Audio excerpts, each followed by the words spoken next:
Assalamualaikum warahmatullahi wabarakatuh.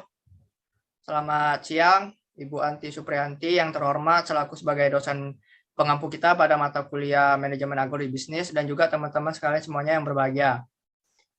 Di sini kami dari kelompok kelapa sawit akan mempresentasikan hasil tugas kami yaitu tentang perencanaan budidaya kelapa sawit. Sebelumnya izinkan kami memperkenalkan diri, saya Muhammad Ajarohi dengan NIM 003 selaku sebagai moderator yang akan memandu jalannya pada presentasi hari ini. Lalu saya ditemani oleh rekan saya yaitu ada Muhammad Labib Mahtualawi dengan NIM akhir 010 dan juga Hafiz Arga Fadila dengan NIM 016. Baik, langsung saja kita masuk ke pemaparan materinya yang akan disampaikan oleh Hafiz Arga Fadila. Terima kasih atas tempat dan waktunya moderator. Jadi kelapa sawit merupakan tumbuhan industri sebagian bahan baku penghasil minyak masak, minyak industri maupun bahan bakar. Di Indonesia adalah penghasil minyak kelapa sawit terbesar di dunia. Di Indonesia penyebaran kelapa sawit ini di daerah Aceh, Sumatera, Jawa, Kalimantan, dan Sulawesi.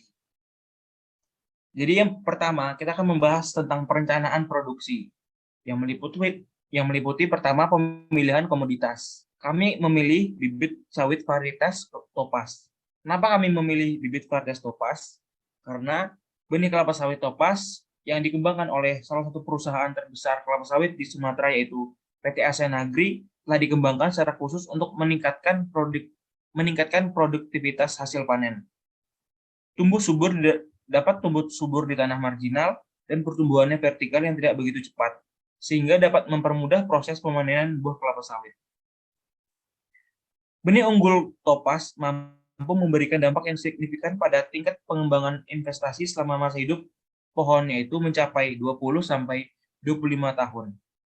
Selanjutnya, kita akan membahas pemilihan lokasi. Kenapa kelompok kami memilih lokasi pada Provinsi Sumatera Utara? Karena pada provinsi ini harga lahan yang tersedia untuk perkebunan itu masih cukup banyak dan harganya masih belum terlalu mahal. Selanjutnya, pemaparan materi akan dilanjutkan oleh Labib.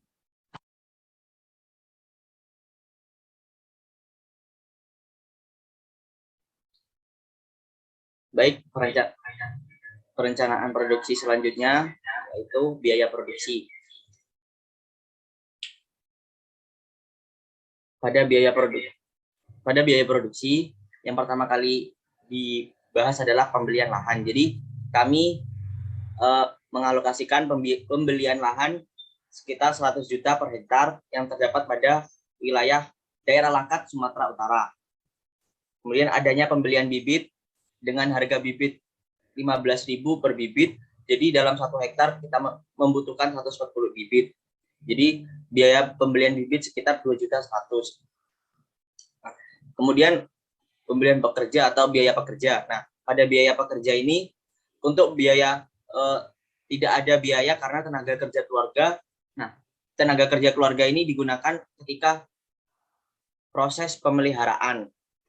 Jadi pada saat masa awal pembudidayaan kami menggunakan pekerja untuk melakukan pengolahan lahan dan penanaman bibit pada kelapa sawit. Selanjutnya ada biaya pengelolaan. Jadi biaya pengelolaan di awal budidaya ini sekitar 4.560.000 di bulan awal karena itu termasuk dengan pembiayaan beli bibit.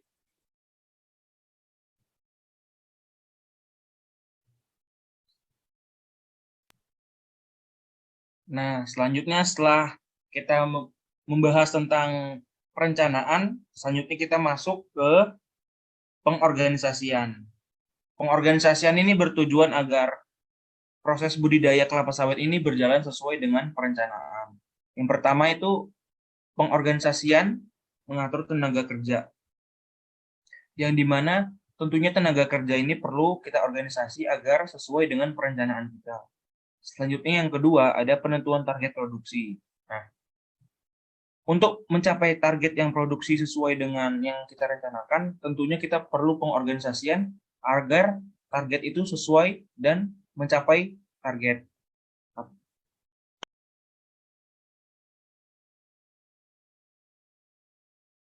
Selanjutnya adalah kegiatan produksi.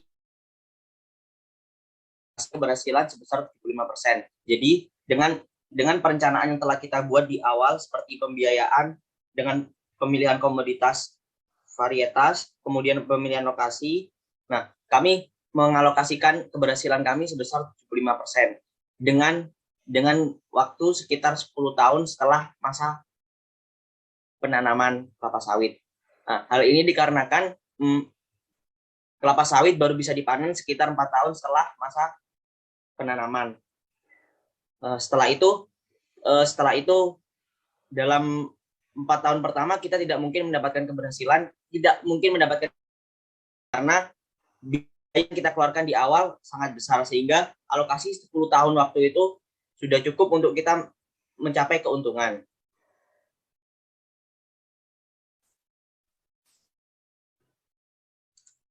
Nah, selanjutnya pengawasan produksi. Di sini ada penjadwalan tenaga kerja.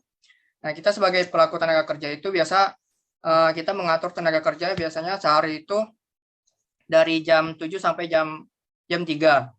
Nah, dan juga di sini ada penjadwalan pemupukan dan pemeliharaan. Biasanya itu pemupukan dan pemeliharaan itu sebulan itu dilakukan sebulan 2 kali.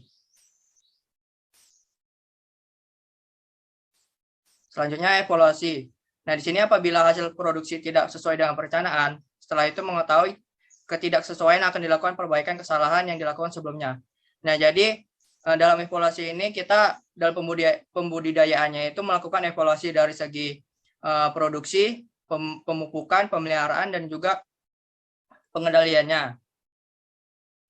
Nah, lalu pengendalian. Di sini melakukan kegiatan pemeliharaan sesuai dengan perencanaan yang telah direncanakan. Dan di sini setelah melakukan evaluasi, kita melakukan pengendalian, yaitu berupa mengendalikan apa yang kurang dari budidayanya itu dapat kita kendalikan. Misalnya dari segi seperti yang tadi, pemupukan, pemeliharaan, dan juga biaya produksinya, dan juga tenaga kerjanya. Jadi seperti itu. Sekian presentasi dari kami. Jika ada kesalahan dan kekurangan, kami mohon maaf. Saya tutup dengan wassalamualaikum warahmatullahi wabarakatuh.